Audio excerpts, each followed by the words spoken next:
wasteland, a carriage brings an orc criminal to a giant fortified prison. Then he meets his cellmates, the bard Edgen and the barbarian Holga.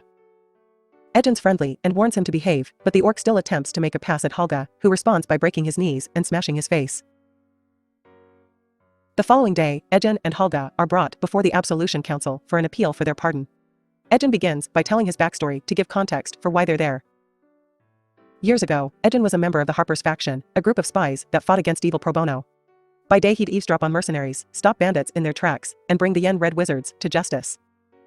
By night, he'd come home to his wife Zia and their daughter Kira. Zia didn't mind the fact they were poor because she thought Edgen was making the world a better place.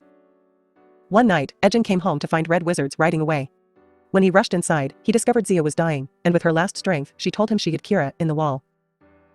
That day, Edgen's devotion to the oath died as well. It was hard for Edgen to raise Kira alone, and he kept going to the tavern to get drunk until one day he met Holga, who was banished from her tribe for falling in love with an outsider. Holga took pity on the baby and accepted to help Edgen raise her, but they never became a couple. They had a relationship based on mutual respect. They tried to live honestly, but surviving was getting hard, so Edgen and Holga resorted to thievery. They started by robbing jewelry shops, and when they put their hands on a necklace that let you become invisible, they gifted it to a now older Kira so she could stay safe. Kira started to come to the robberies with them, and eventually, they recruited new team members like Sorcerer Simon and Rogue Forge.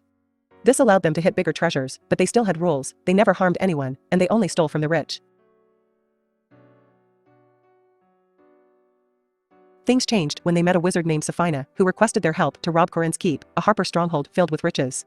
While Edgen refused at first, Forge convinced him when he told Edgen that the keep contained the tablet of reawakening, which he could use to bring Zia back to life. Since this place was more dangerous than usual, Edgen told Kira to stay home, ignoring her pleas for him not to go if the threat was that big. He didn't tell her about the tablet just in case the plan wasn't successful. The team easily broke into Corinne's keep and Safina immediately grabbed a weird glowing horn. Edgen grabbed the tablet, but this triggered a trap that made all the guards appear. Safina breaks the rules and knocks down all the guards before using a spell to stop time, which traps both Holga and Edgen. Before the others run away, Edgen throws the tablet at Forge and asks him to keep Kira safe. As Edgen finishes the story, the last council member finally shows up, who turns out to be a bird-like creature.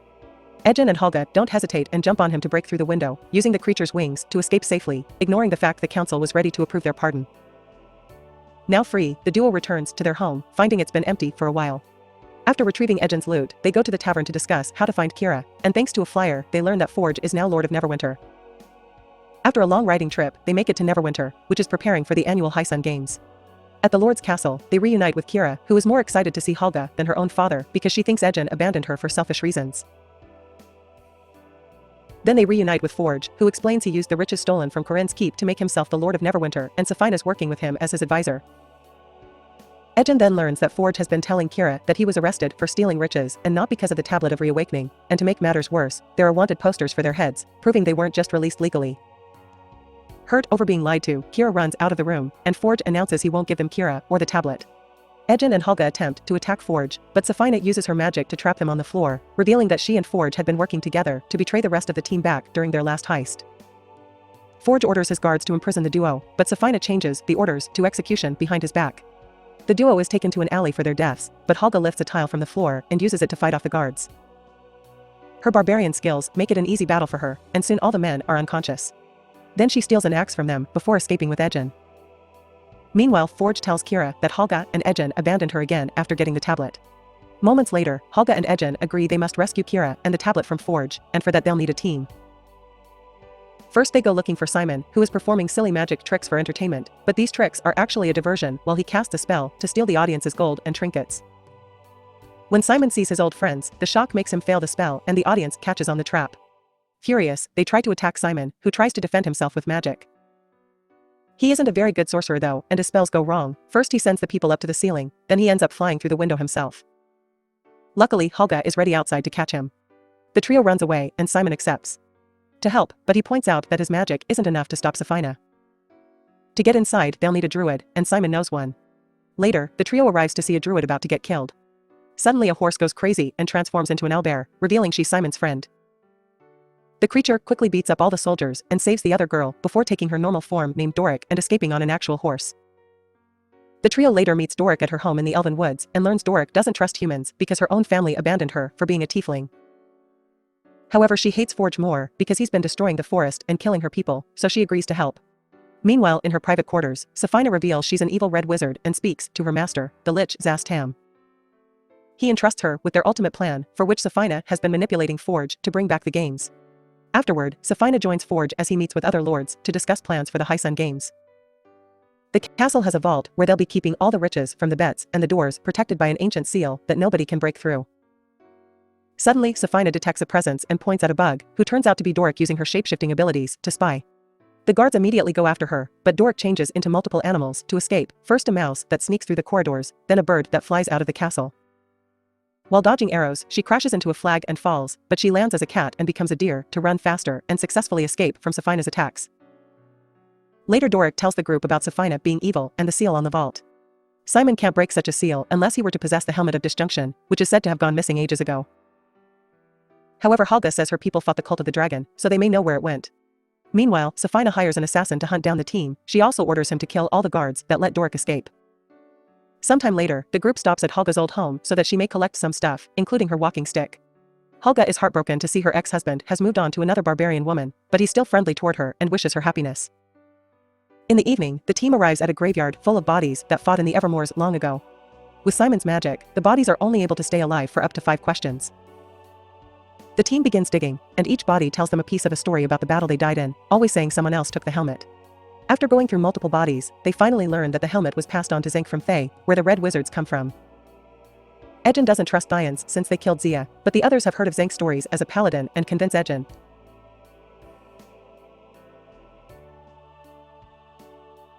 A few days later, the team finds Zank in the middle of more heroics. He uses his kindness to calm down a sea creature and rescue the baby that it had swallowed. They have a meeting with him and tell him about Safina, so Zank explains the entire history of the Red Wizards. Zastam had used the horn they stole to stage an unholy coup and unleashed a spell that consumed the souls of all who beheld it, enslaving them to its will. With this army of the undead, Zastam conquered Thay, but for now his powers can't cross the borders, so Zank suspects Safina is trying to help him expand his territory. Zank only agrees to give the team the helmet when Ejin swears to distribute Forge's wealth among the people of Neverwinter. Next, the team travels to the bowels of the Underdark, where the helmet is hidden. While crossing the woods, Zank talks about how he witnessed the unholy power of Zastam and how it corrupted good people to be slaves to evil, which is why he moved away from the way of the Red Wizards and used his skills for good. Zank just managed to escape the Red Wizard's spell, which is why he bears a mark on his forehead. Meanwhile, Safina's assassin continues to follow them in secret. The team goes down a hole in the forest to reach the Underdark city.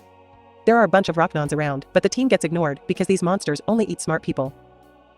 Next, they must cross a chasm through a dwarvish bridge filled with traps. Zank knows how to avoid them, but a distracted Simon accidentally triggers a mechanism that causes the bridge to collapse. Helga looks in her bag for some rope and Simon finally notices her walking stick that she stole from a wizard years ago. It turns out that it's actually a hither-thither staff, which opens portals across 500 yards. The team safely crosses the chasm and reaches a statue that Zank activates to free the helmet. At that moment, they're ambushed by Safina's assassins. Zank uses his amazing skills to quickly knock out the henchmen before going hand-to-hand with the leader, using his glowing sword against the enemy's flaming one. Zank defeats him as well, but it's all pointless, since they're undead, the Thyans just keep coming back. The team tries to run away only to find the way blocked by a very fat dragon, who immediately chases them and devours the Thyans. The dragon causes destruction all around them and the team must run while dodging falling debris. Simon activates a portal and sends them to a platform, but the dragon tilts it down and sends Ejin toward its mouth. Luckily, Zank cuts in and stabs the dragon in the head. Unfortunately, the dragon isn't dead and chases them again until they're trapped in a small cave that is filling with salt water. This gives Ejin an idea. They hide underwater and he makes Helga provoke the dragon until it breathes electricity, then Simon uses a flame to create an explosion that blows up the cave, allowing the team to escape by swimming. After making it to the shore, Zank bids the others farewell and returns home. Simon attempts to take control of the helmet and finds himself meeting his ancestor, who doubts Simon's capabilities and doesn't allow him to attune with it. Simon keeps trying for hours but continues to get rejected, which brings down the team's morale. Simon and Doric want to leave, so Ejin finally opens up to them. He explains that the Red Wizards had killed his wife because he had stolen from them when he got tired of working pro bono and admits he's failed everyone, but that's also why he can't quit now. Touched by this, the team decides to rejoin him. Afterward, Helga comes up with a plan to use the staff instead of the helmet to get inside the castle. First, they buy a framed painting and hide a portal underneath the canvas. Then Ejin hides underneath a pile of leaves on the road and waits for a carriage of Forge's treasures to pass by to stick the painting to it. Simon opens another portal nearby and Helga pushes the wood of the carriage through the painting, allowing Doric to get inside and bring the painting in. The frame almost falls in the process and Simon gets dragged out too, but Doric uses her tail for leverage and picks him up. Then they use the portal to reclose the carriage, and Doric puts the canvas back into place before escaping by transforming into a bug. Sometime later, the team makes it to Neverwinter for the start of the High Sun Games, which consists of 5 groups going through very dangerous challenges.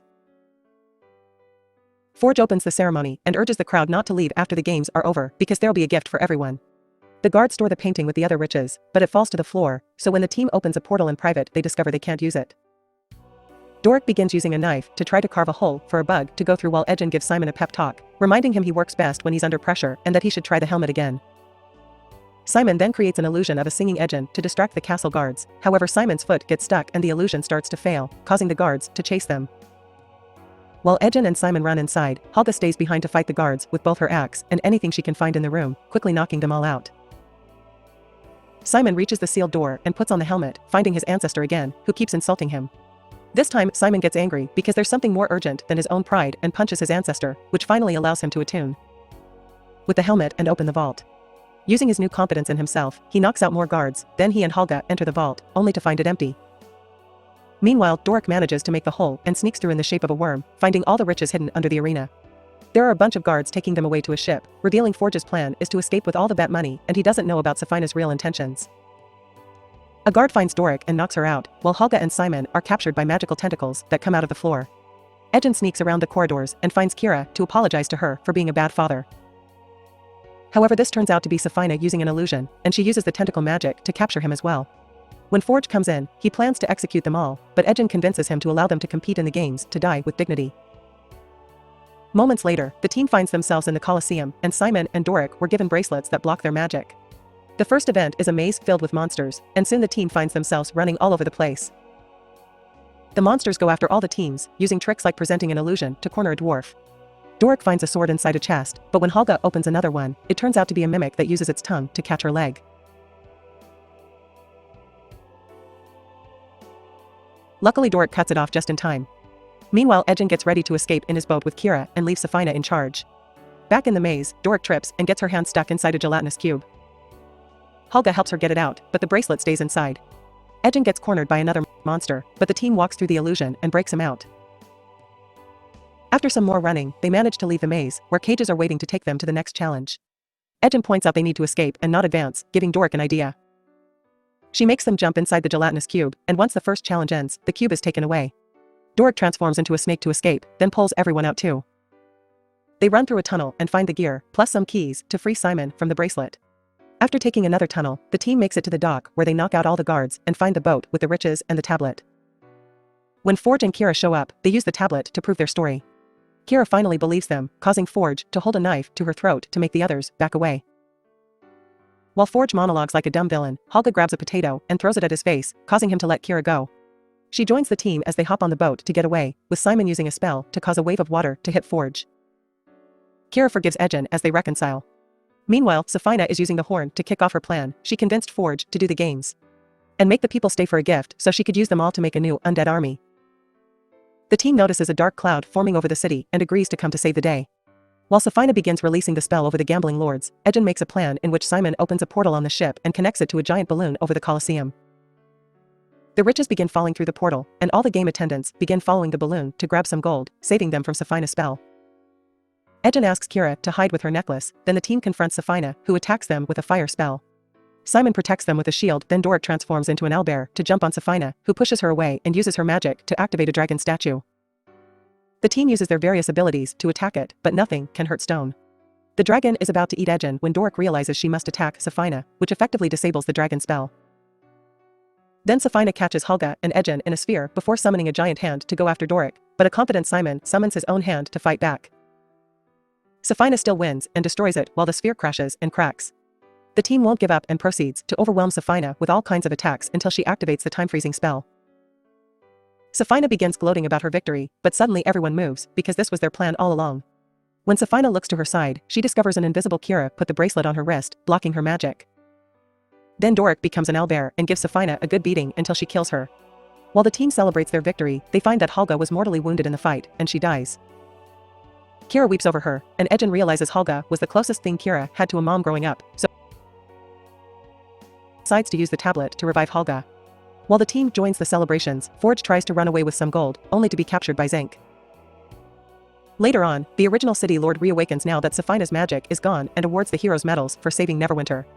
Forge is imprisoned and tries to make an appeal for his pardon by telling his own tragic backstory, but the council doesn't care for it. Desperate, Forge finds the bird creature and attempts to fly out too, but the council made sure to move to seal all windows, so Forge just charges into a wall.